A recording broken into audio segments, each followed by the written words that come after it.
Dear Lord, thank you for this day that we've been blessed to receive. Thank you for the opportunities that we have and for the tools and the technology that are available to us to be able to come together and go over, revisit, and work through the studies that have been presented to understand where we are, what's happening, and what is going to happen. We ask for your spirit that we may learn and understand the events that we've walked through clearly and the events that are coming, that we may be prepared and make the changes necessary in our lives to be fit for your service. We thank you for hearing and answering our prayers. In Jesus' name, amen. So I'm reviewing a study, as I often do, and today, it just by happenstance is very similar to what Jacoby has shared with you this morning, has similar aspects. It's looking at some of the Sunday law messages that have been spoken about, looking at Elder Tessa's work of the past and seeing how that is coming through in the messages, particularly from the Elder Terry's been giving. So I think all of the presentations have been done now, the set presentations for each of the Sunday law speakers. So I'm sure some of them may continue to develop their studies. So as we're listening and learning from those studies, I hope that we all settle into the truth and again, adjust our lives where we fall short of the standard. Today, I want to review in particular one from Elder Tess called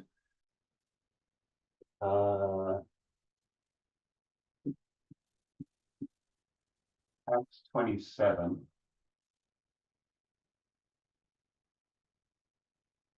Transition from the 6th to the 7th kingdom.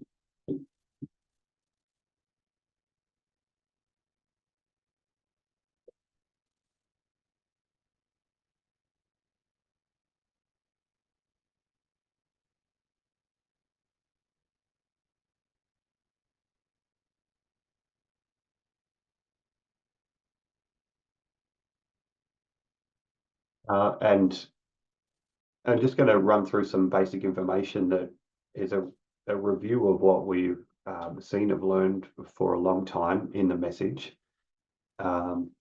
just to show a continual stream of information and understanding that we've had. So the reform line of the 144,000 has one message running through it, and another name for that message is the everlasting gospel. So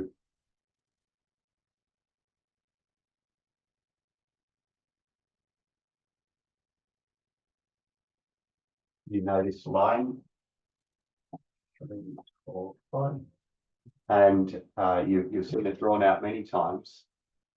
We know that after a period of darkness, before the time of the end,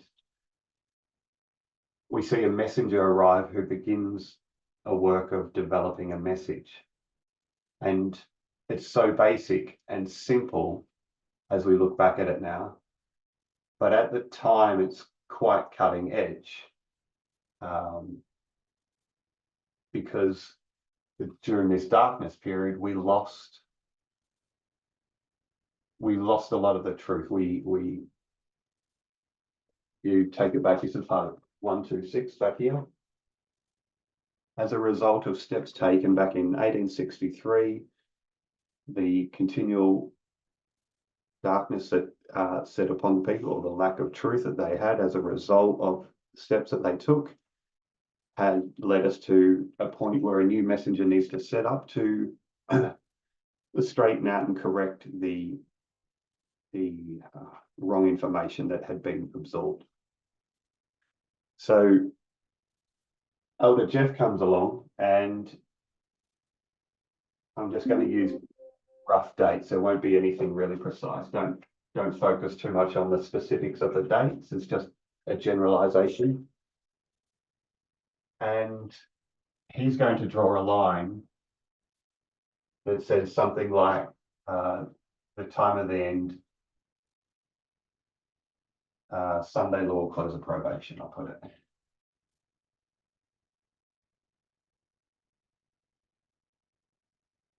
And when we look back at that now, that looks really simple. But when you're there in that moment, it seems quite new and quite advanced, which is no surprising. We've come out of darkness. So as the movement grows, it gains new teachers who add information, add useful pieces of information that help it create a more robust and complete message. So what starts out as this simple line continues to develop and grow until the line you know of the 144,000.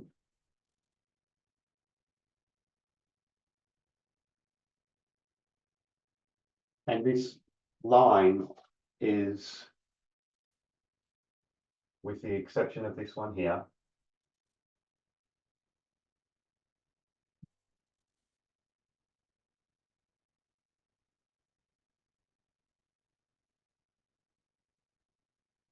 this is a literary structure. We understand that what Elder Jeff did back here in the beginning was to read the Great Controversy, just like all the people did in his time.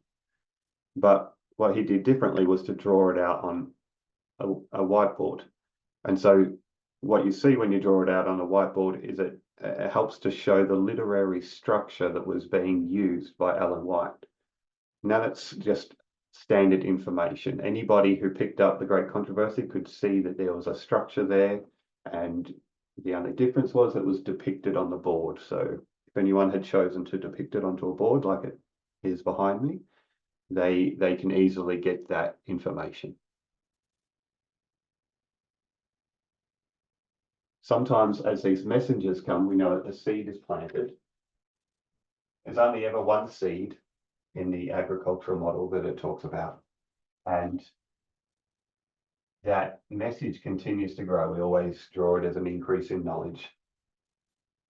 And it's always only ever a single line. So we've got multiple messengers, you know this, that give, that contribute to an unfolding message that helps it to grow into what we see today as a robust and deep message.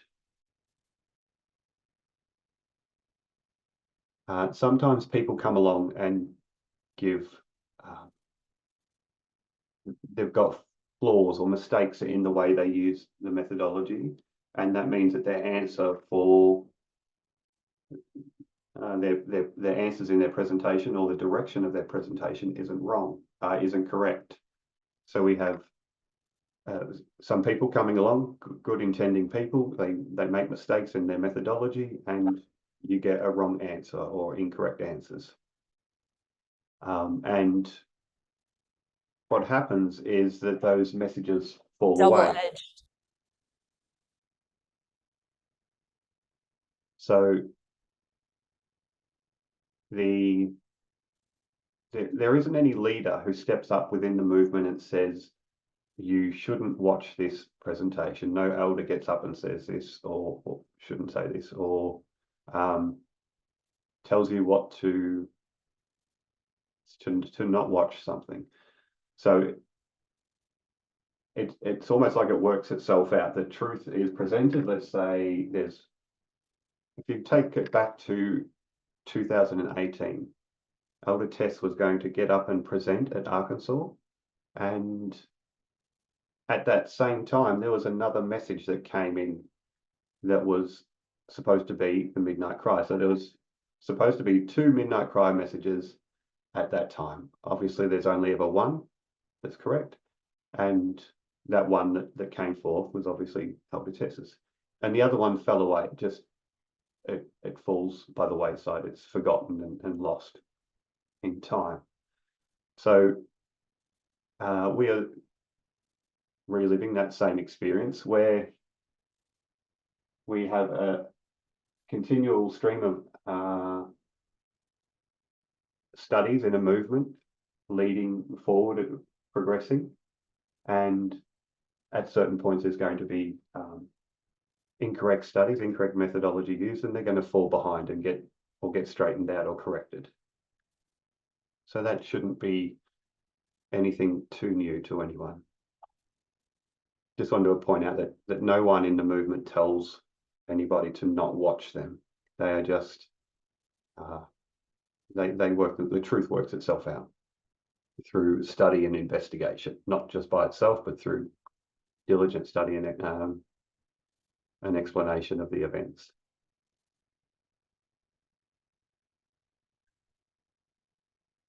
So the everlasting gospel is this combination of seen and unseen. And the way it's been explained in the past is you have surface treasure and you have your hidden treasure. So the surface treasure is what you can just read and glean and find. These are found in literary structures. So this line of the 144,000, with the exception of this waymark here, is a literary structure.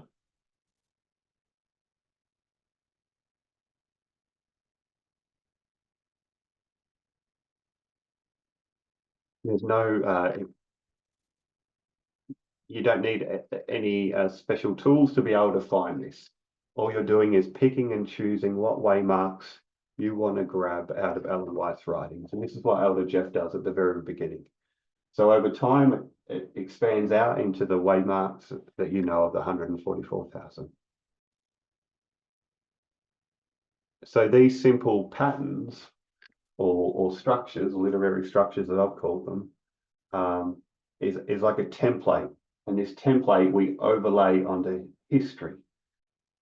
And it's when we overlay it onto history that we're given direction and we can start to see information that is not visible, the unseen. So by comparing and contrasting, juxtapositioning, those sorts of things, that's how you find that hidden information.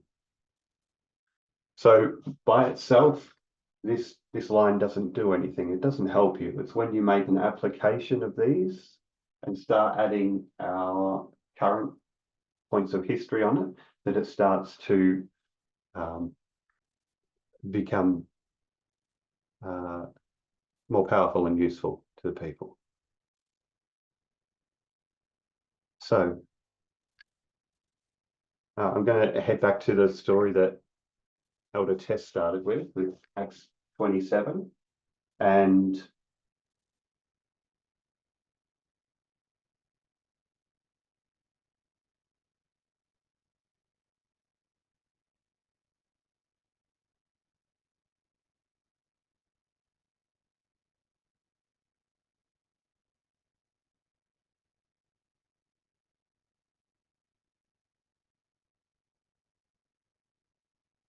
so Acts 27 talks about two ships.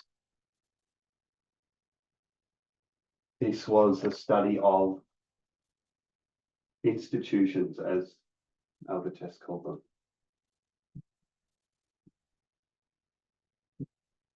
The USA and SDA.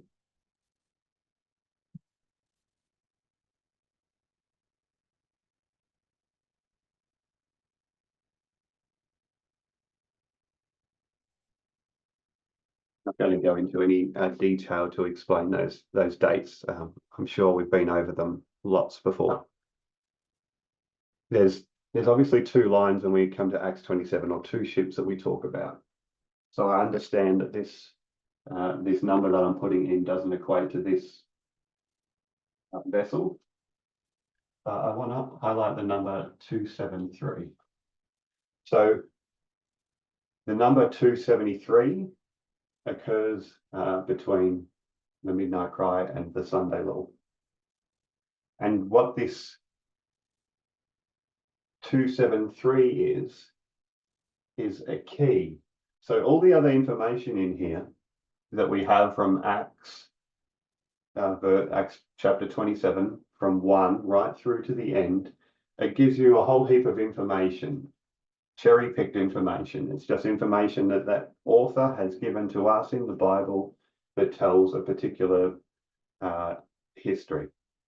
And they've chosen, I'm saying cherry-picked. Cherry-picked just means to grab the best bits. They've written it out in the Bible, and Elder Tess has come along and again cherry-picked over the top of it and grabbed out the useful bits of information.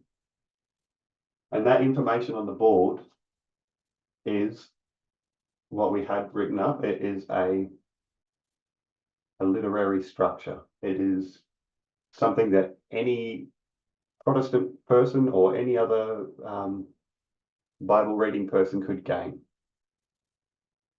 The difference that it does, the difference that comes in is when you get to a key, and the number 273 is a key. Without that number, you can't advance, you can't move forward in the study. And so, as you well know, 273, obviously the number's 276 in the Bible. 273 takes you to a year. And that year that it takes you to, when you draw it out, is this same bracket or sequence that we find for Acts 27. So it gives you an anchor point to begin to work with. And as you well know, this is the study of Pyrrhus. And in particular, we're at a point in the story where Quintus Fabius Maximus Gurgis is heading to Egypt as an ambassador to receive the praise and the glory from Egypt for conquering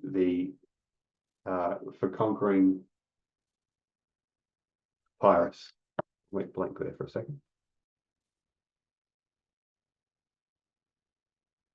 So just want to remember that 273, that becomes the key, and you need that to move forward.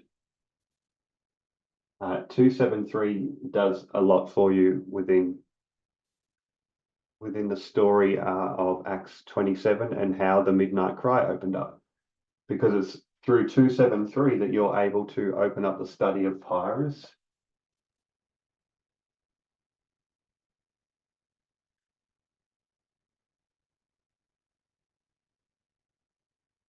Always forget his name. My apologies. How to spell his name? Which gives you the King of the South when you make application. So Elder Tess goes in. She looks at the history of Pyrrhus, which any person can do, but it's when you make application that it becomes powerful. So she takes the literary structures of history, the information that she has, and lays them over the template that we have that gives us the reoccurring powerful message.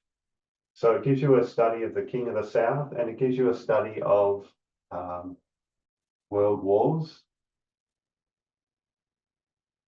1 and 2. That helps you to understand the work that I'll say the Catholic Church did.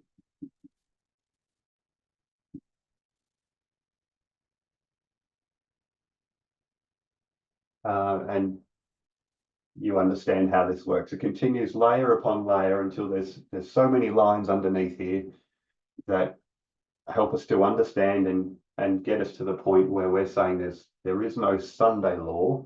There is a law based on another law based on. There is a change in understanding of what Sunday law dispensation looks like and what that testing is. So it's not about a Sabbath Sunday issue. So we'll come back to that 273 and how that works and how that's being used again in Elder Terry's studies. So I wanted to look at the institution of the USA. What we saw from the two different lines that Elder Tess went back and covered, she went back and had a look at the history of apostate Protestantism right back in the early 1800s and their walk through history, and came forward to recent times, 1979, and the different steps that the organizations took to try and overcome the weaknesses that they had. They wanted to make the nation Christian.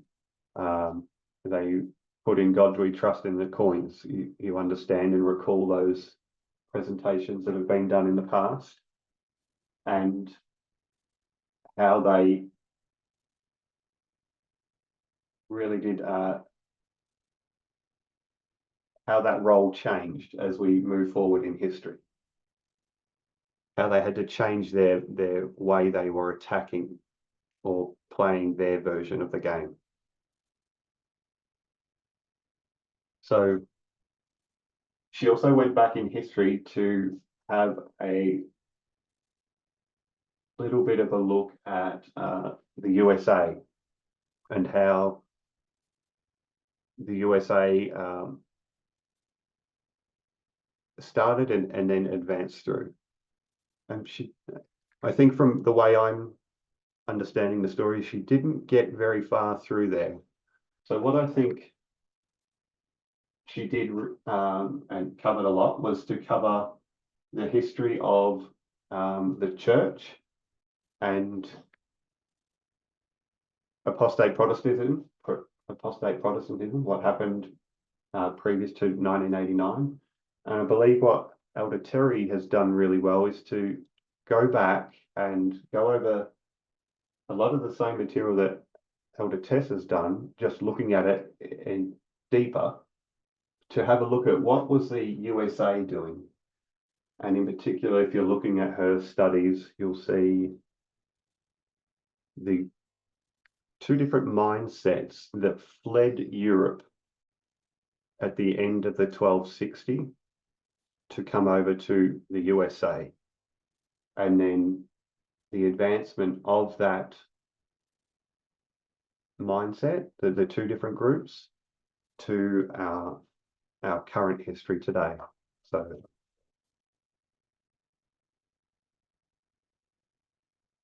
and what it does is addresses the roles of the different kingdoms.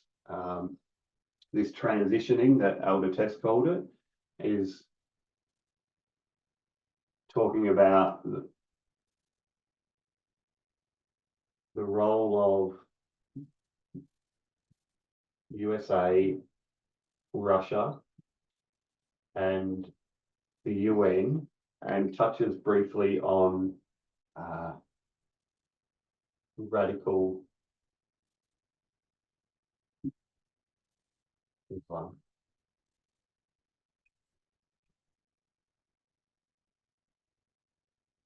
So during World War I and World War II, Germany is seeking to spread its nationalism.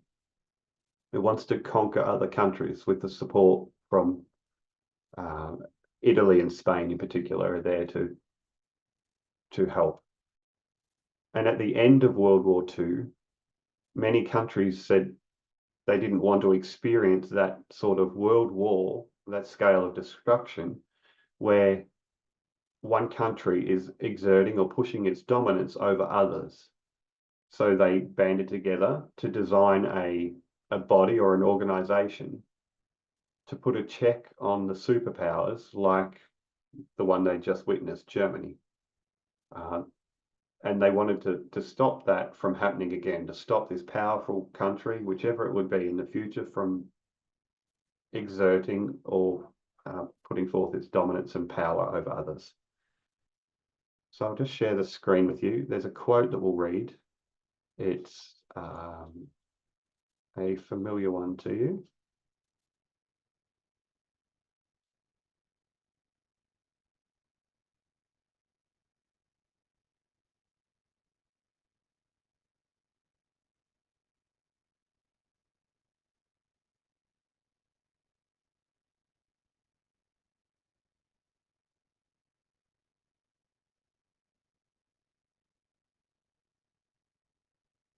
Are you able to see that okay? If anyone can let me know.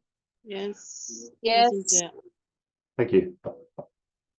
This is just a piece of information of the founding of the UN. We've read it before, it's just a review. As World War II was about to end in 1945, nations were in ruins and the world wanted peace.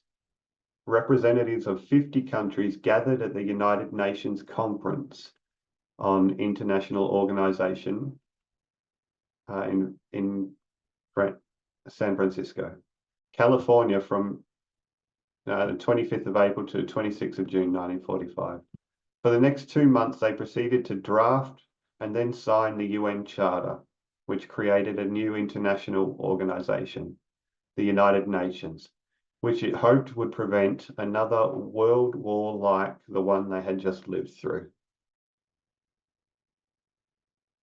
So this was the creation of the UN. The UN was to stop a unipolar world.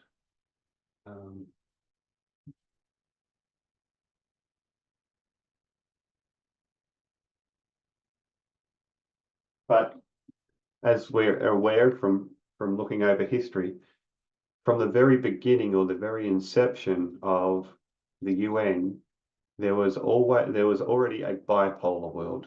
The world was split into two spheres of influence, and what we gain from the Bible, the King of the North and the King of the South.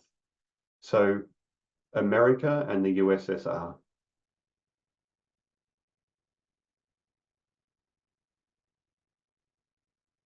So this already makes it really hard for the UN to make it a, let's say, a multipolar world, to bring in multiple countries to a decision-making table, because it's already split. It's already split in two.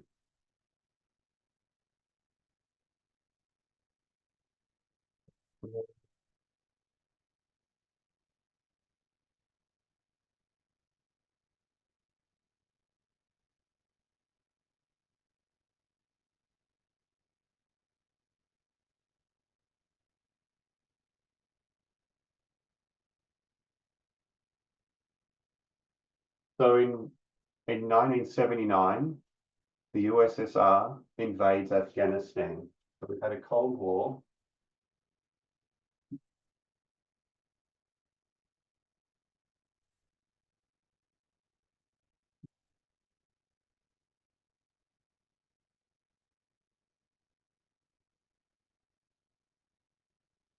So 1945, the end of the Second World War, the beginning of the UN. The UN is not as strong as it's met with challenges straight away, and the USSR is there to counter that seventh kingdom from coming forward. So in 1979, the USSR invades Afghanistan, and it intended to only be there for 6 months and then to withdraw. But we know from history it was there for 10 years.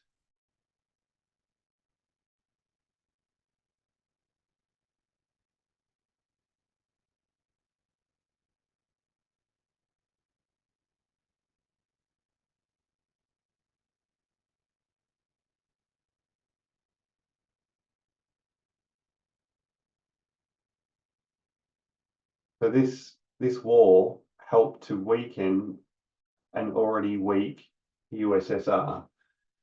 So they understand, the USSR understands that it's losing this Cold War, it's losing its power, and it's losing ground and dominance to the USA and their spheres of influence. So Mikhail Gorbachev, seeing the imbalance of power, seeing the USSR is falling and seeing that the USA is rising, is worried about the world's safety, worried about what the world looks like and the implications of having a unipolar world where there's just one kingdom, the USA, in power. And so he makes a speech that has been used throughout our studies, of a desire to have a new world order where there's multiple countries set up in a position of power to oversee any strong nations from and deter them from doing the wrong thing, which is what the UN was designed to be from the beginning. So later on in September 11, 1990,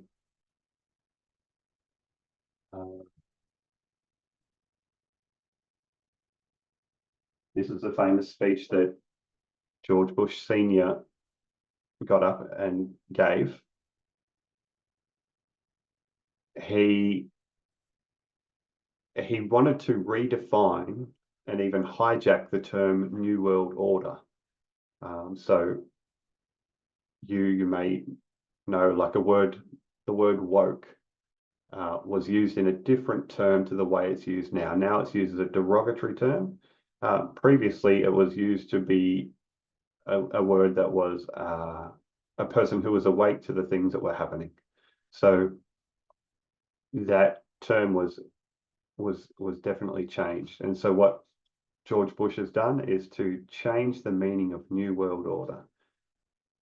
He was smart enough to use that same phrase that Gorbachev used at the end of his speech. The difference was that George Bush Sr.'s version of New World Order was also tied in with the idea that there is no substitute for American leadership. So you can have your UN, but America is going to be at the top of that UN, that group of people. It is going to be dictating the terms. And then 11 years later, to the very day, you get September 11, 2001. As Elder Tess alludes to in the study, that's very clever on behalf of radical Islam to pick out a specific date and target them for that role.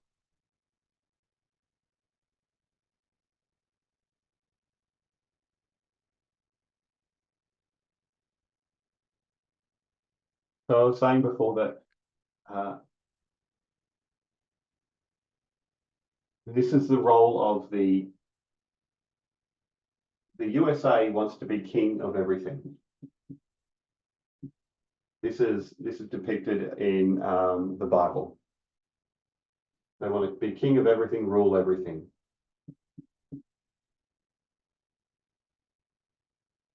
So Terry has gone through and explained, well, Russia is there, Russia now, USSR, is there to stop that or put a restriction of power on that kingdom so that it cannot rule as it sees fit.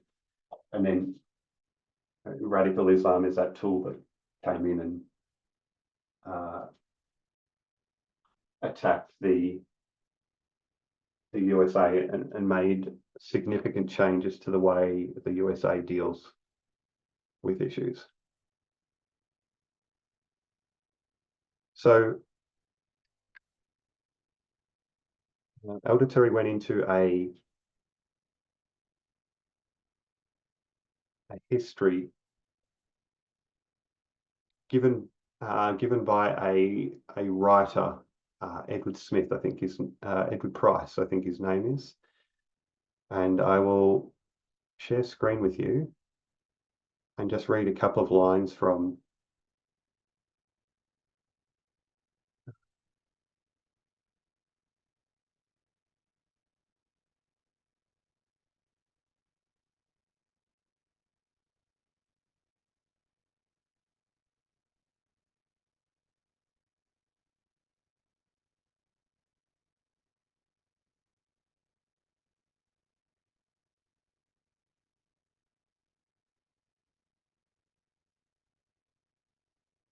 This is an article that was posted on the broadcast site, WhatsApp broadcast site, and it was given by I think Elder Parminder posted it there. It was done back in March of this year. I want to say around the 15th of March. I've started at the top, but I haven't got all the article. I've just got a few lines from it, and we're just going to read through this. President Donald Trump pledged in his address to Congress on Tuesday night to make the US the most dominant civilization ever to exist on the face of the earth. What exactly is he striving for? It may have been a throwaway line in a ceremonial speech, but after all, this is the president who insists he wants to absorb Canada and Greenland. At home, the scale of Trump's disruptions to the government are critical. They suggest he wants to remove the progressive aspects of the state that have been built up continuously since the 18th century. It doesn't appear that he will be satisfied until he has cut or at least drastically curtailed the ability of the state to regulate industry and support the maintenance of varied rights. So I'll just draw a couple of things on the board there. The writer alludes to a couple of points. There's been something that's been built up from the 18th century, and he's going to go back into that. But what Donald Trump is wanting to do is to cut or curtail regulations.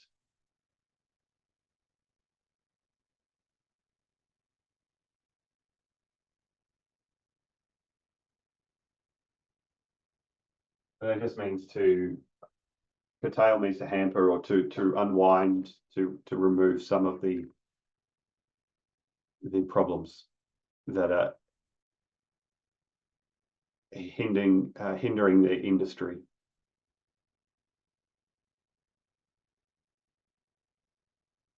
How is the president able to do all this with a smile? Trump has seized upon the tension at the heart of this country. The Declaration of Independence in 1776 was radically libertarian. So he's got 2 points there. He's got the Declaration of Independence,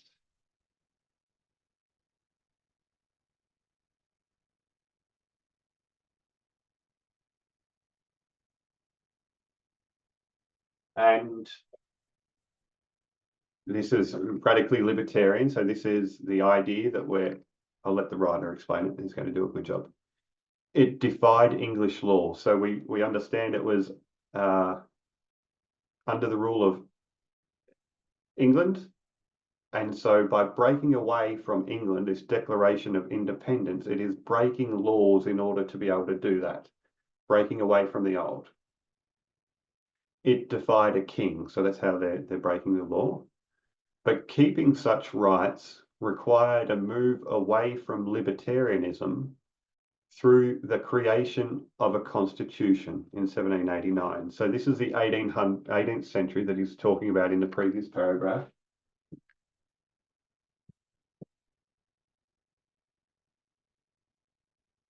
And we've got a creation of constitution.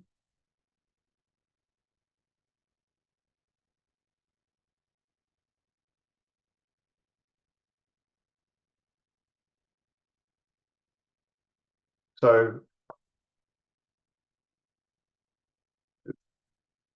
Elder Terry has gone back through her previous studies, and she's gone even before the 18th century. She's gone back in history further to the arrival of the first ships to the Americas, and identified this mindset that was there. There's two different types of mindset, which has been, I'll say, summed up in these two differing views.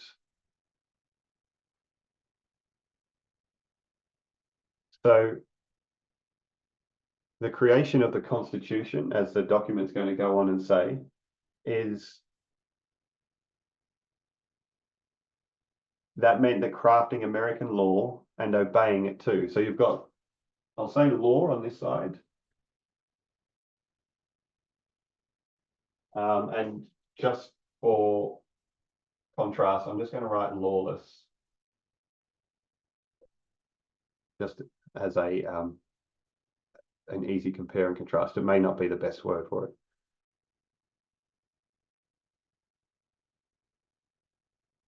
This contrast doesn't bode well for republicanism, which is a sacred agreement to follow the law. So republicanism is this idea of following the laws.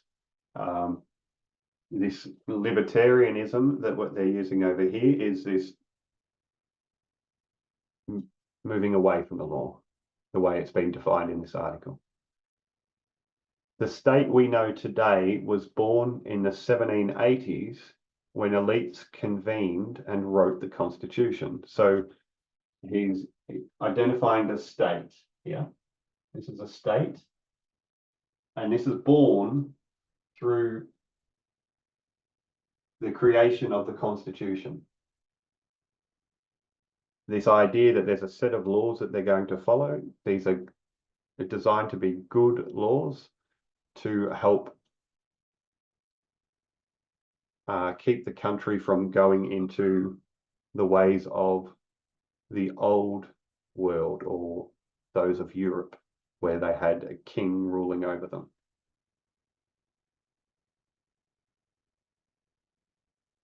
This is where the writer separates and makes a distinction. So the state we know today was born in the 1780s when elites convened and wrote the Constitution. But the nation, and he defines what that is, the community that empowers that state, was born in the 1770s. And it came from agrarian populist rage. So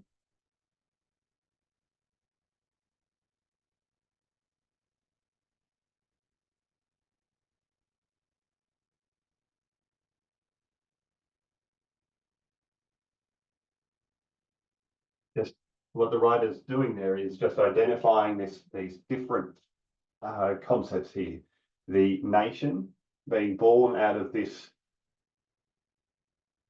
what's called the Declaration of Independence, but this lawlessness, this breaking away from what has been that rule that they've known for so long in the old world, and comparing it with that state power, which is born of the 1780s, which is the creation of the Constitution. The American nation was made by breaking the law. The American state was made by returning to lawfulness. So that's just what I've depicted on the board there. That's what the writer's saying. Over time, those contrasting strands of rebelliousness, and the law abiding have been largely reconciled. So they are working together. The spirit of 1776 and the letter of 1789 have fused together. Trump's actions might split 1776 and 1789 apart, harnessing rebellious power to the former to defy the constraining legalism of the latter. That is the only way to dismantle the progressive state altogether, rather than carry out mere reforms. So as a whole, the nation and the constitution have been, let's say as a whole, so I put a circle around it. And while that's been together, that works for the country. It has its ups, it has its downs, it's good leaders, it has its bad leaders, but as a whole, it is progressive and abiding by a good set of laws. But what Trump is doing is harnessing the power of the lawlessness, as the writer puts it, to attack the laws. I won't say it's not limited to just the Constitution. There's so much more there.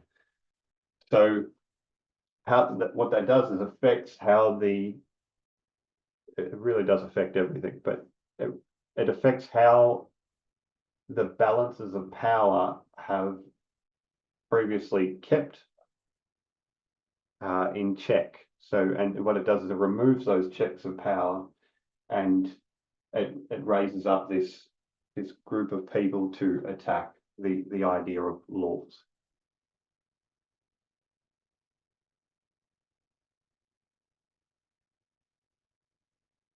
So, uh,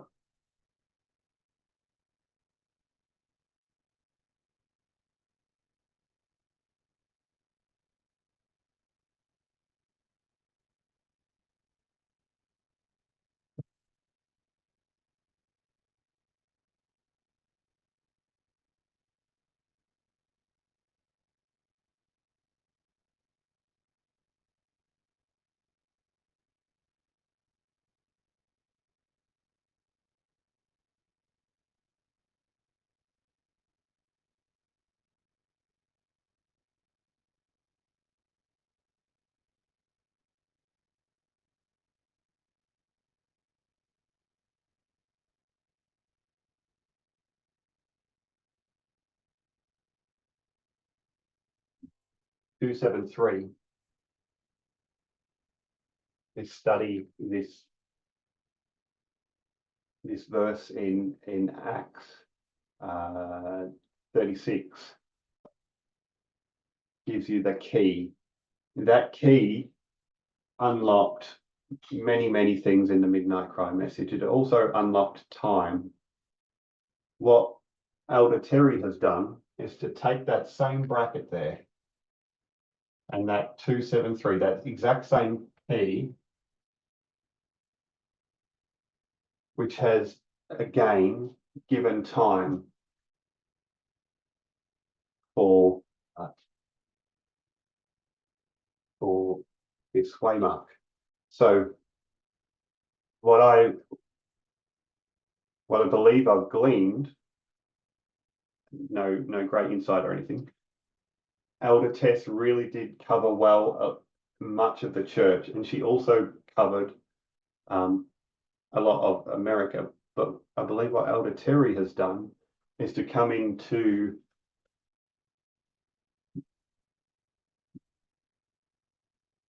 church in USA, to come into this same history and have a look at this transition from the sixth to the seventh kingdom, identify the roles of those entities there in harnessing the seventh kingdom. And what has been known for a long time is we've always drawn this picture. We've known that for many years now. I think since 2016, the rise of one kingdom, the fall of another.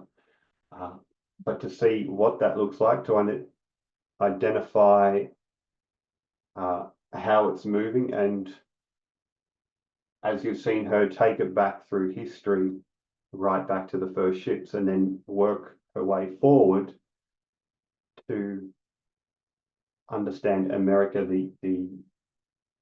the state, the institution, and then its role. Um,